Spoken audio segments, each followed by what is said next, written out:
I had a gut feeling this Christmas dinner was going to be a disaster the second I stepped through the door. It's not like I didn't know what I was walking into, it's always the same every year. But this time, I was determined to stay calm. No matter what happened. Let me introduce myself. I'm Maya, the youngest of 4. But being the youngest in my family never meant being the favorite or the cute one. If anything, it meant always being underestimated. I'm 28 now, but to them, I'll always be the baby. I don't have a husband or kids like my siblings, but I've built a life I'm proud of. I have a career that means something to me, close friends who really care, and a strong sense of independence, something they've never quite understood.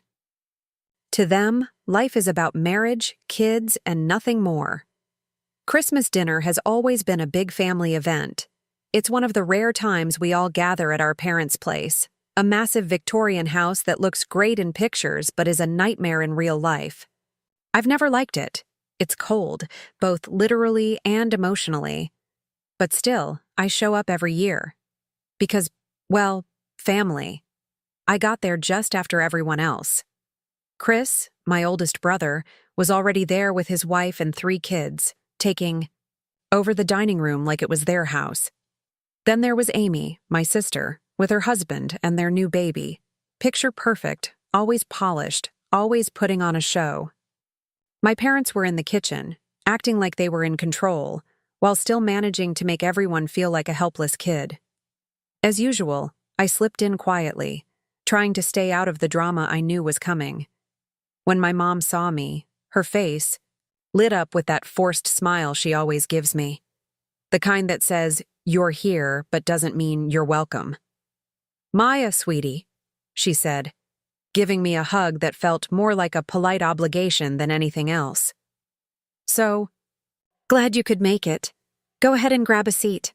Before I could even reply, my dad yelled from the other room, his voice filled with that fake authority he always used to remind everyone he was still the head of the house.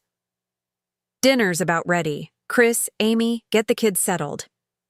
I stood there for a moment, unsure what to do. I wanted to say something, but I didn't want to start a scene. Not on Christmas. Then my mom, with that passive-aggressive sweetness she'd perfected, said, "Maya, why don't you sit at the kids' table? We saved you a special spot with the cousins." I froze. Did she really just say that? The kids' table. The one, with folding chairs, paper plates, and sad decorations. I glanced at the adult table, elegant setup, wine glasses, glowing candles, and there was my dad at the head, surrounded by my siblings. No room for me, of course. I looked back at my mom, trying to stay calm. The sting hit hard. I'd gotten used to their passive jabs over the years, but this was intentional. They were making it crystal clear. I wasn't one of them.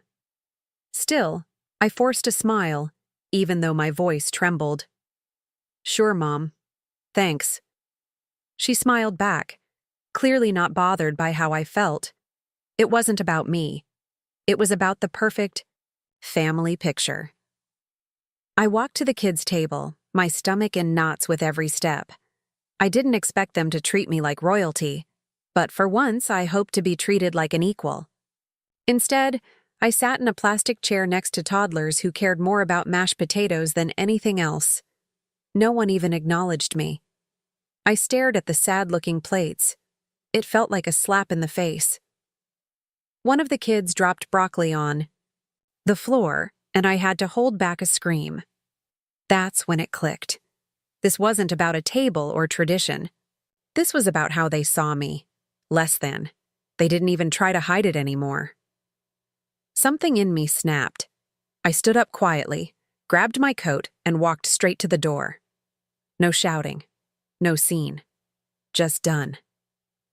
As I opened the door, my mom called out, confused and a little irritated, "Maya, where are you going?" I didn't even look back.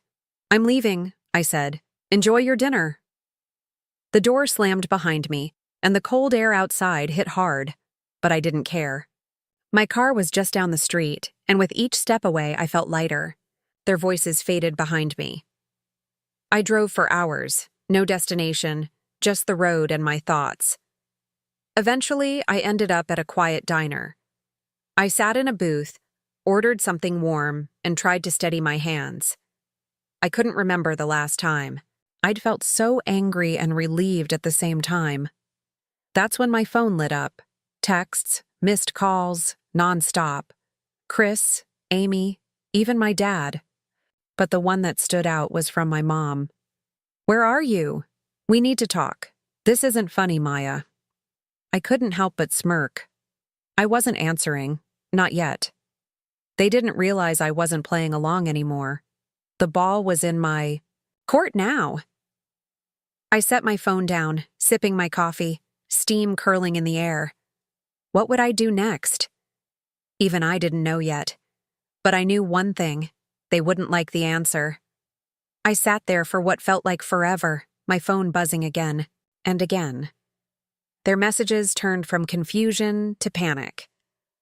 Chris texted, "Maya, this isn't funny." "Where are you?" Then Amy, "Mom is freaking out, we just want you back." Finally, my dad, "Come on, don't act like a child, get back here." I didn't reply.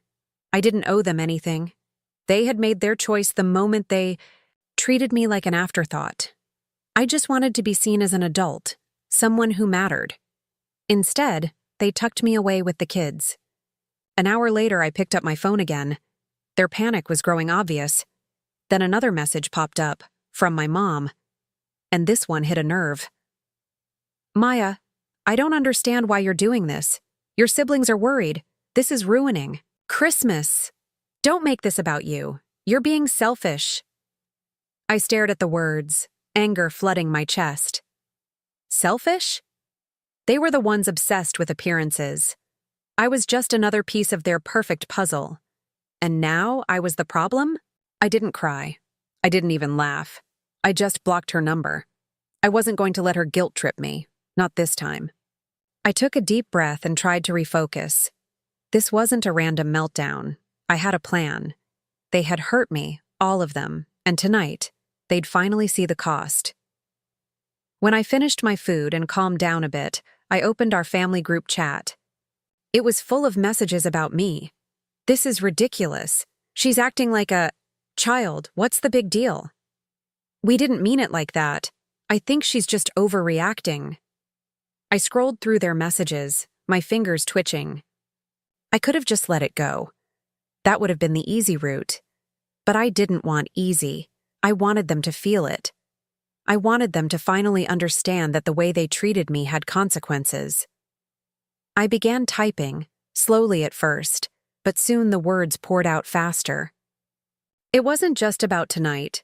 It was about everything they'd done over the years. "You guys don't get it, do you? You really don't. This isn't just about a seat at the table.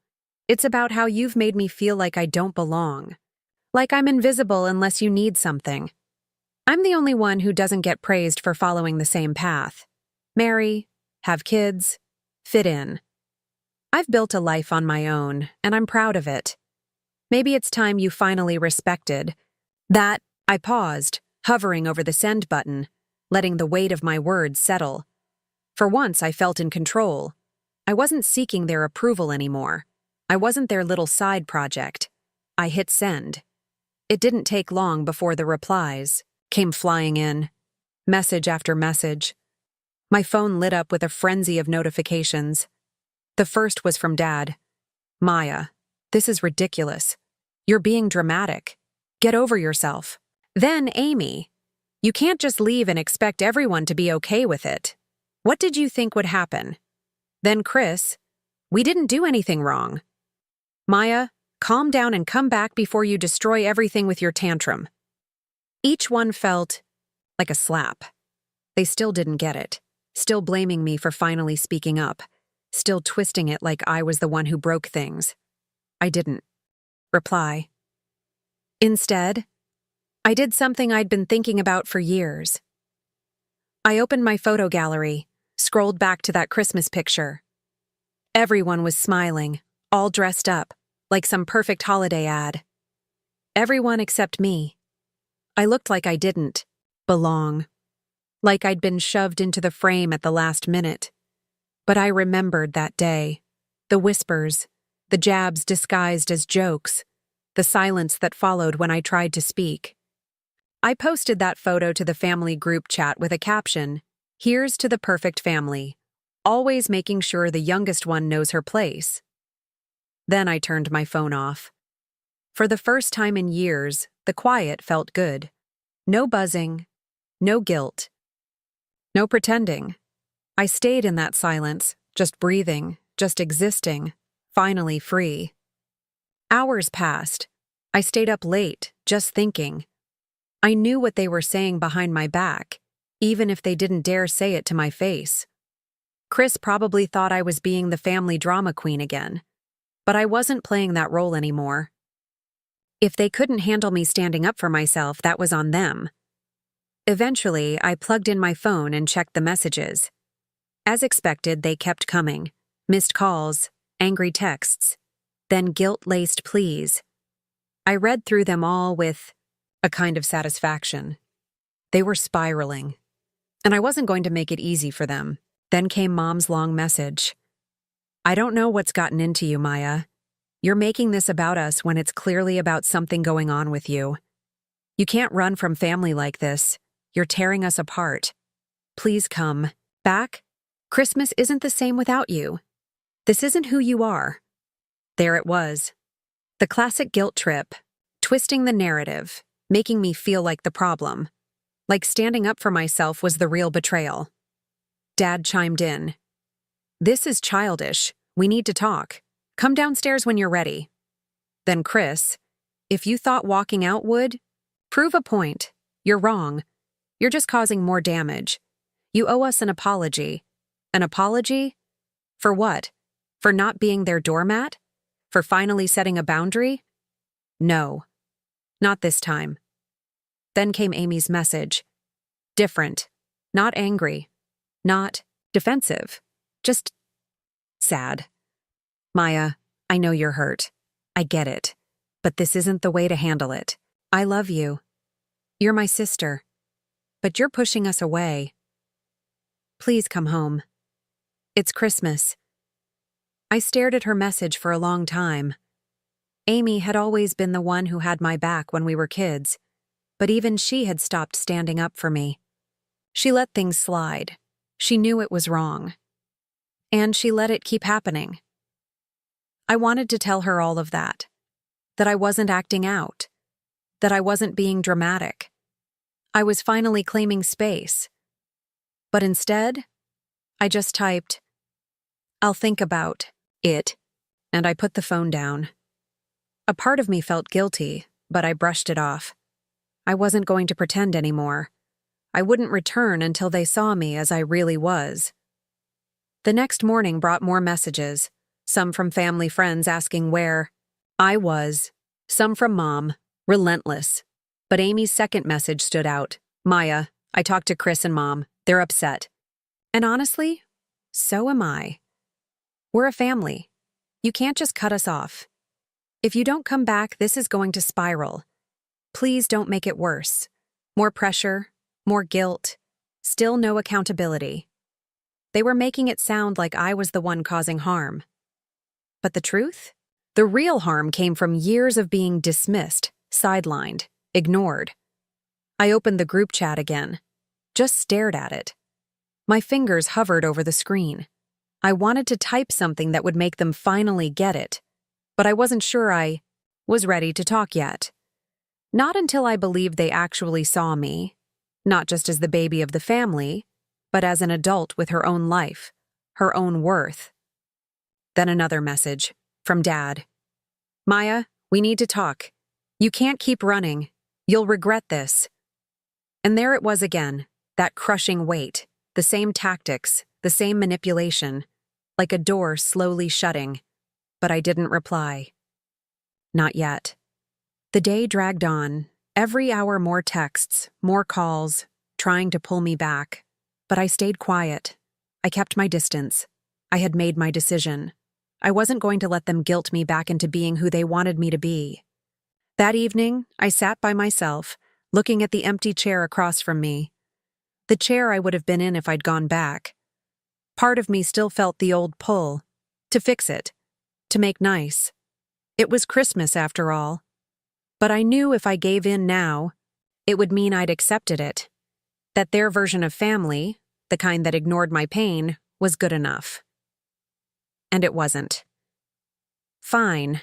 They said I was being dramatic, and maybe part of me wanted to believe them. But then I remembered that photo I'd posted in the group chat, the one where I was forced into a smile, pushed to the edge like I barely belonged. That one picture said everything I'd never had the courage to say. This wasn't just about tonight. It was about all the years they made me feel like I didn't matter. Every birthday, every Christmas, every time we got together and I was shoved into the background, expected to stay quiet and grateful. They thought I'd just let it slide like I always had. But not this time. Then my phone rang again. This time it was my mom. I hovered over the decline button, tempted to send it to voicemail, but something inside me stopped me. Maybe I was finally ready to listen. Or maybe I just wanted to see how far they'd go to guilt me. I took a deep breath and hit answer. "Maya," she said, her voice tired and worn. "We need to talk. This has gone on long enough." I didn't respond. I let the silence do the talking. She waited, then added, "We're family. You're making this more complicated than it has to be. I don't know what's gotten into you, but you're pushing everyone away. Your dad's upset. Chris is upset. Amy?" She paused, reaching for something that might hit home. "I'm upset, Maya." I nearly laughed. They were upset? After everything they'd put me through, they had the nerve to act like I was the problem? I could feel the anger rising again, but I swallowed it down. I wasn't going to let her see how deep it still cut. "I'm not pushing anyone away, Mom," I said, my voice steady. "I'm just done playing along. I'm not going to keep sitting at the kids' table, pretending I don't exist, pretending it's all okay." There was a silence. I could hear her trying to figure out how to spin it back in her favor. "You can't just walk out like this," she said finally. Her voice more emotional now. "Your dad's trying to make Christmas special. The whole family's here. It's not just about you." I took a breath. "I've spent my whole life trying to make things work, trying to be who you wanted me to be. But you never really saw me, did you? You didn't want me to grow up. You wanted me to stay that little girl who never argued, never asked for more. Well, I'm not her anymore. And tonight proved that." She didn't speak. I could tell she was processing it, maybe even hearing me for the first time. "I'm sorry, Maya," she said eventually, her voice uncertain. "I didn't know you felt like this." "It took me a while to understand it myself," I replied, my tone softening. "But I'm done pretending." The silence that followed wasn't tense. It was real. For once, I felt like I had power in the conversation. Like I wasn't being talked over or dismissed. It felt good. It felt like something was shifting. "I get it," she said after a long pause. "I really do. But I'm still your mom. I just want us to be a family again." There was a time I would have clung to that. Rushed back, apologized, tried to patch it all up. But not anymore. I'd learned that nothing changes unless you draw the line and make people see you. "I'll think about it," I said. And I meant it. Not as a way to give in, but to give myself time. Time for them. To realize I wasn't going to be ignored anymore. "Okay," she said quietly. "I hope you come back soon. I just want you to be happy." I ended the call and leaned back, letting out a deep breath. It wasn't tied up in a bow.